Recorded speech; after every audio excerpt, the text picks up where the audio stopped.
to kick things off, our friends at PrizePicks. They've been doing an amazing job, and they are the sponsor of this show. They're offering daily prop-based fantasy contests, and they feature the largest group of college football-based props in the entire DFS industry.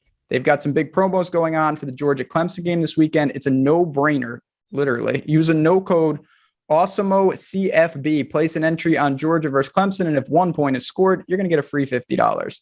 What we're going to do today, though, we were talking before the show, we are going to dive into PrizePicks in the first half of this show. We're going to be talking about their lines, and then don't worry, don't panic. We got the games covered today. We are going to have everything you need. I know, Matt, that you've been doing content all day, getting ready for this slate and a little of Saturday. So how excited are you after what we saw last night?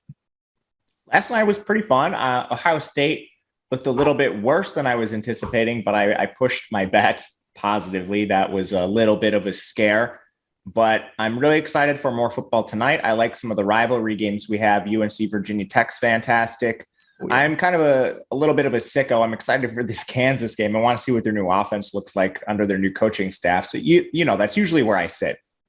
Yeah, I want to see South Dakota play football. I've never done that before, so that's going to be a new opportunity for my life. Travion Henderson looked quite good last night. Ohio State, even though they looked bad, they also look dangerous because they really can move the ball when they want to. But again, enough of that. Let's dive into what we're going to be doing here because, again, we've got a lot to get to. We've got 7 games. But before we do that, we're going to spend some time breaking down some players and taking advantage of some, I'm not going to call it free money, Matt, but you said this before the show, and I totally agree. PrizePicks, these lines are pretty soft. Yeah, it's a really cool platform, especially for people like me. Like, I don't live in a legal state, so like it's hard enough for me to make wagers to begin with. So then just having the opportunity, especially for something like player props, which is what a lot of this is centered around. I'm doing projections for these players anyway. So it's literally like right in my wheelhouse. And if you are playing DFS already, you're already familiar with the players and their projections. So it's a pretty natural crossover. So it's something I've begun playing on a lot this year. Absolutely. And check out, like I said, it's a little different because they've got some states. I know a lot of us, or if some of you in chat say, I love college football, can't play on DraftKings or FanDuel. Well, PrizePicks offers a little different spin on that. Some of the states, you can get some action in on there. And that is something that I'm really excited about. So the way we're going to do this, we're going to talk about some of the categories over there. And we're going to pick maybe some guys that stood out to you and stood out to me and see if we can make some wagers for tomorrow. And feel free to get some guys today. I know you did a video on them as well. But the way it works, you have different categories: rushing yards, passing yards, receiving yards, receptions, touchdowns, all things of that variety. So first category up, we got rushing yards. A lot of guys there, a ton of options, Matt. When you're looking at PrizePicks, do you kind of go through individually or do you kind of build around maybe a couple core pieces? It's kind of both. It's going to be situational. But so the first thing I do is cross-reference it with the projections I have. And usually you can find some spots here. And then I want to make sure I'm finding the ones that have the biggest discrepancies and make sure they make sense with things like the projected game script. You know, how does this team operate? Are we talking about like Mississippi State, who's only going to throw the ball? So there's a lot of things that go into it, but mainly it's just comparing it to what I get for the projections. In rushing yards, we've got guys, like I said, this is going to focus a little on tomorrow. And then, like I said, don't worry, don't panic, chat. I see a lot of my friends and regulars in there. We're going to get to these games. We got guys like Brian Robinson from Bama, Zamir White from Georgia, my guy, Hassan Haskins, Breece Hall, who many argue because he's amongst the best running backs in the country. Do you go to the premier guys or do you say, I'm going to find someone under the radar? Maybe it's a little easy to project them. A lot of the under the radar guys, I think, are harder for places like this in books to project, but easier for me to project. For example, a guy like Jarek Broussard for Colorado, he's projected for 116.5 rushing yards. Now that is based on last year's production, probably a decent line for him. They're playing a team that they're favored to win by nearly 5 scores. So game script should work in his favor. However, Jarek Broussard probably is out of this game at halftime. And then you have a guy returning to the offense in Alex Fontenot, who was the leader in 2019, missed last year with injury. Jarek Broussard is not a big back. I think Fontenot at least takes some of the work from him. And then you're already running the risk of him playing limited time in this game. So maybe you're splitting half the first team reps with Fontenot and then the first team only seeing the first half to begin with. So that's the situation I'm looking at under. Of course, Broussard could burn you with crazy efficiency, like Zach Charbonnet level efficiency we saw from UCLA in their first match against Hawaii. That's always on the table, but I think the safe play is the under on a play like him. And he's just a player that's, he plays for Colorado, a Power 5 team, but you're not talking about like an Ohio State. So I think there's just less information available to these books when they're creating props and some of these lesser known guys. Yeah, that's an interesting game tonight. Obviously, they're a massive, massive favorite, biggest on the slate. Do you have a preference there where we're talking about potential garbage time? Or do you say, you know what, it's still just evaluating the player? I don't care. When you look at the games tonight, you've got Old Dominion and Wake, massive spread. You've got Colorado and Northern Colorado. That's not even a real team. But then you've got, Virginia Tech and North Carolina, certainly a real matchup. Do you have a preference when you're looking at prize picks with that, or do you just take it on an individual case-by-case basis? It's case by case. You're going to have more volatility with the huge spreads. I mean, a lot of these are volatile anyway, but with the huge spreads, again, it's going to come down to where does the efficiency come from if that spread is realized. So another example is like Arizona State last night. If they get up in that game like they're supposed to, where does the production come from on their way to getting to that massive spread? That's what makes them volatile, because you're not dealing with a full game's worth of opportunity for them. And the level of competition is just so drastically different.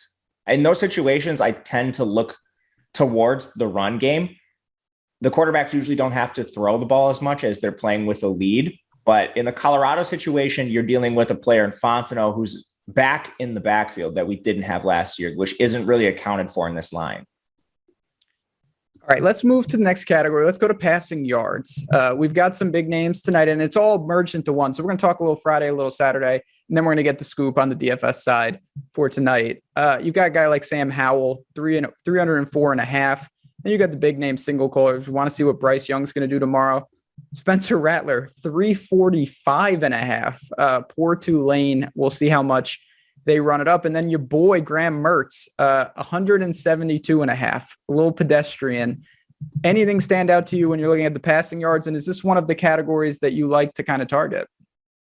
I think they're all solid targets. For tomorrow's slate specifically, I'm not really interested in Rattlers. They're playing Tulane. You could see just like crazy efficiency from him there. So that doesn't make a ton of sense.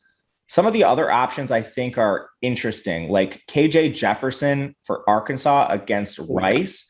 They're going to put up points. They're nearly 3 touchdown favorites. Jefferson's a guy, they're replacing Felipe Frank. So he's not really a known commodity here. And you see a trend with some of these players.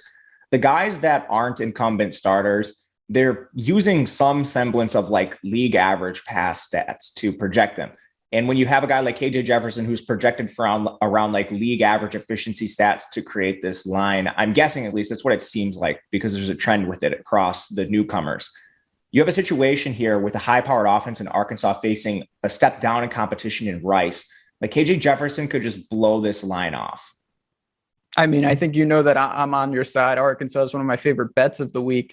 Under 3 touchdowns at 19.5. I think they're going to absolutely crush them. Right next to them, a couple interesting players. We saw Fresno play, and certainly they've got a quarterback in Hainier. This is a different animal, though, with Oregon. Do you like to target a guy that you kind of see and maybe you could project, or do you say, it's fool's gold because they played UConn? I think it's entirely fool's gold. Like Hainier didn't even play the whole game, and he threw for over 300 yards, which is far above his efficiency metrics from last year.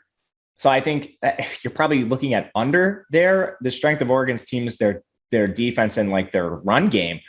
So I don't know. Hainier's still tough to project despite seeing him. Again, that was basically a throwaway game he played. All right, let's keep it moving. We're going to go to receiving yards here. And this one to me, maybe you see something different. I think this is a little higher variance type category, not as easy projectable. A guy could break a long pass.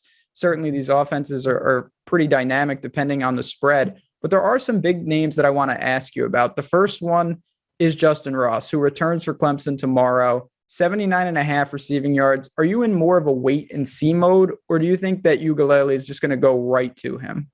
I think we'll go right to him. He's pretty clearly the top option there. Like among their returners, the next most efficient receiver last year was their tight end, Braden Galloway. He had more receiving yards than like an EJ Williams. Nada and Ladson have both battled injuries throughout their entire career. So perhaps they emerge as that second option. But Ross is locked in. He was a 1,000-yard receiver as a true freshman. Unfortunately, we didn't get to see him last year, but I think he'll be the go-to guy. If you're looking at his prop at 79.5, it's probably over, but that's a pretty efficient line in a tough game against the Georgia team. Another guy that I want to ask you about is Charleston Rambo, just because this guy was a pain point for me all year last year. He's got a new home.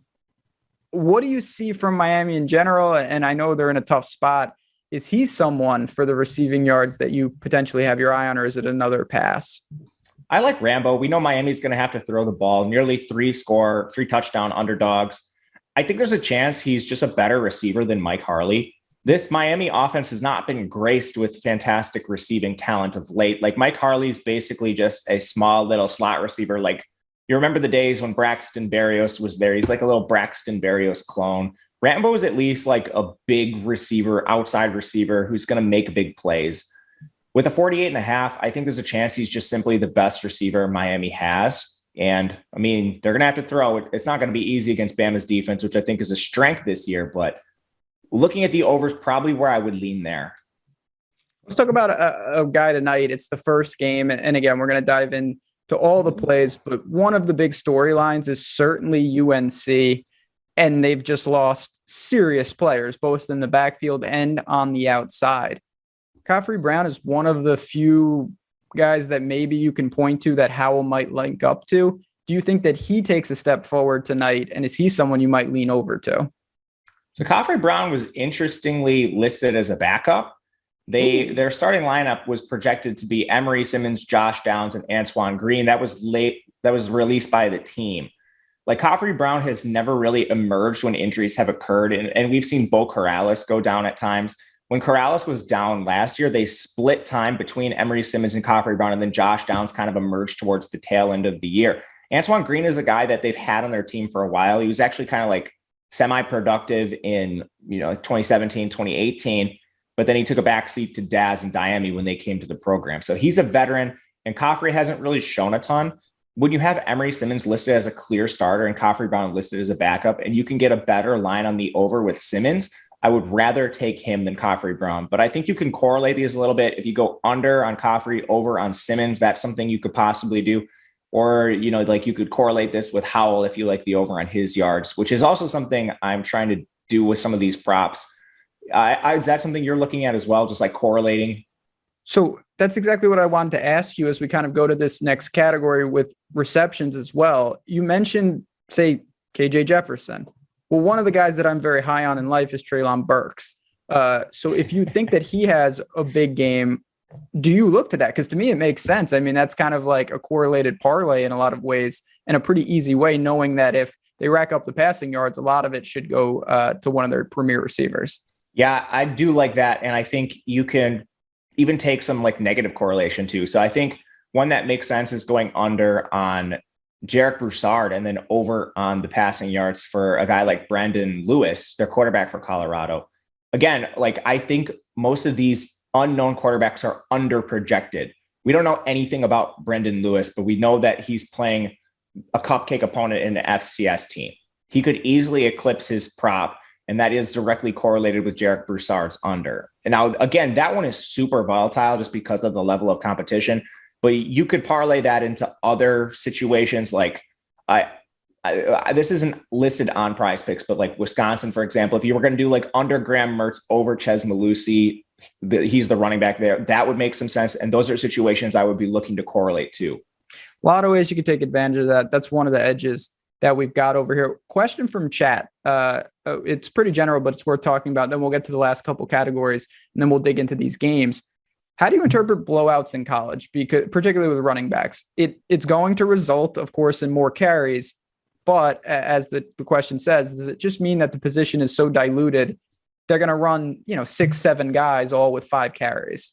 Yeah, at times, but it doesn't always matter. Like efficiency is going to be something you need to consider too. And the way I like to think of it is it just renders these players more volatile. And you can capitalize on this in tournaments. In PrizePicks, it's a little bit harder because their lines are set in stone. In tournaments, you can really capture the untapped upside. So like Zach Charbonnet for UCLA, people did not think he was going to play much. I'm not sure why, because all beat reporters were saying that was going to be a split backfield whatsoever, like no matter what. And then you have a guy in Charbonnet who people think is the backup. He's going to get like 6 to 10 touches, and he can get there off pure efficiency. They're going to score. I mean, teams like Colorado today are projected for like 45 points. If they hit their team total, that means they're going to score upwards of 7 touchdowns. If a running back scores 3 of those on their way to that total and then gets pulled from the game, he's still likely optimal. And you could put that any number of ways. Could be the quarterback throwing to one particular receiver. Could be a quarterback throwing to multiple. This could happen in a lot of ways. So with the backfield in these huge blowouts, they're good GPP targets, especially if people are down on them thinking it's going to be a situation where they get pulled at halftime. I like to capitalize on that. No doubt. And if the price is more reasonable, that's even better. We saw this last year, all year with Clemson at times, where it's like, ETN, he's in a great spot, but the touches, the volume's not going to be there. Well, if you have average 15 yards per touch, it doesn't really matter. And yes, you have to make the most of every single one. But these guys in college, you see crazy stuff like that, particularly when spreads are 40 or 50 points. So that's one thing to do. All right. A couple other guys that I want to ask you about here. One, we got a lot of Sooners fans, a lot of Boomers Sooner, and I do think they're going to be very good. Rambo's gone. What do you make of Marvin Mims tomorrow? Is he someone that could possibly benefit? Or do you say, again, they might call off the dog so early, it's not worth getting involved in? Love Mims. I'm struggling to find his number on here. 4.5 receptions is one of the numbers that I think is pretty interesting. 2.5 receptions? 4.5. 4.5. If it was 2.5, we'd be backing up the Brinks truck. I know. I was going to say, my goodness. What is Theo Weiss's reception total at? Let's see if we can pull that up. I see his receiving yards. But Mims, I mean, the one thing I will point out with Mims is this dude's been a part-time player, and I don't think he will be as a sophomore, but like he played about 50% of the snaps as a freshman. It was just exceedingly frustrating because he was clearly their best receiver, just a freshman stud. And I hope he sees more time on the field this year. That's the only issue I have. And then exacerbating that is your opponent in Tulane. Yeah, Tulane, this game was supposed to be, down there. Obviously got moved. They painted their Tulane's logo on the field, though. Well, there you go. And the other news, well, that should change everything. You got the logo going. They are paying, I believe they're getting the lion's share of the take or whatever, which is a very classy move by Oklahoma. Another thing in regards to Mims, it looks like Theo Weiss is out tomorrow. So that should really solidify some of that. I know they've got a million guys, and I want to see if Hazelwood comes back and whatnot. But yeah, if Weiss is expected to miss, I do like Mims tomorrow. Yeah, it should solidify a little bit more for him. Yeah. And Mike Woods. There we go. I swear to God, Oklahoma, this is the year for them. Everything is set up. All right. Couple more categories here before we duck on out and transition to the games tonight. Passing TDs. To me, one of the easier categories, if you think the team is going to be throwing and touchdowns are going to be up for grabs. You've got the Clemson quarterback, DJ Uiagalelei at 2, your boy Sean Clifford at 1.5. There's a million ways to go. Is this one of the categories you find yourself interested in kind of on a macro level, or one that's maybe not your favorite? It's a fun one to look at because you can only project for like on the whole touchdown or on the half. And usually they're going to put these on the half so they can either win or lose and not push. But you have a situation where, this isn't a real line, but like say Sam Howell is projected for 2.5 touchdowns and you have him projected for 2.9. So you can get a lot of value in that alone just because they can't project for like 2.75 touchdowns. So it's one to potentially look at in situations like that where you're finding big differences. Of course, if you can find like more than a touchdown projected difference, that's huge. But most of these are going to be reflected in like game total overall and not so much in like pass rate and things like that. So that is a situation to look at. Yeah, I like these. I think you bring up a couple good points there in the sense of, you mentioned you're only on the half or on the whole there. They are trying to avoid the push as much as they can. And some of these spots, you just have a feeling like here's an interesting one tonight. Sam Hartman, 2.5. They might score 50, 60 points. Now, I'm sure not all of that's going to be through the air, but at the same time, would you like to, do you look to target teams that have team totals at like 50, or do you look to target more just quality, guys who can throw the ball? But I would say mostly like quality guys that could throw the ball. But again, it's entirely dependent on the lines. Zeb Nolan's on here. That guy. Zeb Nolan, I saw that. People like to bring up the fact that he's a former coach, even though he really wasn't. Fake news. Couple other guys on the here. PFF account. We got Bo Nix is on the slate, 1.5 passing touchdowns against Akron. We got the Zips on there. Hudson Card, if you think that maybe it's not his job, even though it is, all indications. You got Tua's brother is on here. A lot of options in this. That's what I like. You have so many different quarterbacks on the slate. If you can hone in on a game, DTR over under 2 passing touchdowns, to me, that's a push at worst. I don't see him throwing 3 against LSU's secondary. I like Tagovailoa and Hudson Card too. You brought up on the overs there. Those are 2 games with pretty decent totals overall. Texas is Steve Sarkisian as the quarterback, or as the offensive coordinator. Tagovailoa, I mean, outside of the Northwestern performance, this dude passed for, it was at least 247 yards in all 3 of the rest of his games. He was good. No doubt about it. I think this is an underrated category, to be honest. The more I look at it, I see some that I like. Yeah, we got shout out from the man behind the glass, Haynes King, 1.5 against Kent State passing touchdowns. That is a juicy one. That is pretty nice. Not gonna lie. All right, last category for our friends at PrizePicks, rushing touchdowns, because they have receiving touchdowns and interceptions. But to me, this is the category that I wanted to kind of talk about a little more. Same thing, but just guys on the ground. We got to ask you about your boys. Kyron Williams is here. Over under 1. What do you think about that? You confident in Notre Dame? You don't seem confident. They're playing Florida State. I'm not That's confident true. as them as from like a team building perspective long term this year, but I don't have any faith in Jack Cohn. Kyron Williams is clearly the strength of the team. So if I'm picking a side in this, it would probably be over. He should get used a lot, but man, Notre Dame is a tough team to back right now. I won't lie to you. I don't feel good about backing Notre Dame. I like Tank Bigsby here. His is 1. They play Akron. I think they keep it on the ground a lot. Auburn's going to score. He's fantastic. That's a fantastic prop. Yeah. That is one I am going to take right now. See, every so often, people wonder why I'm here. That's why I have a little peanut comments. Anything else from here? Like I said, we'll have to look, and you can always see how this thing's develop. Of course, we talk about this when these lines are static. If there's news, and this will become more and more prevalent later in the year, someone is ruled out, something changes, you're going to have absolute smash spots on some of these if you can get them in and lock it down before it reacts. So you can take advantage of that. I assume that's an angle that you would be in favor of. Oh yeah, 100%. I like it. I think this is good. Again, I just want to give a shout out to PrizePicks. Make sure you guys get over there. We wanted to showcase them, and we're going to be doing this all year. We're going to be having half-hour shows breaking down these Saturday slates for PrizePicks, and they have that no-brainer free money thing of the season today. Go over. Awesemo CFB is the promo code.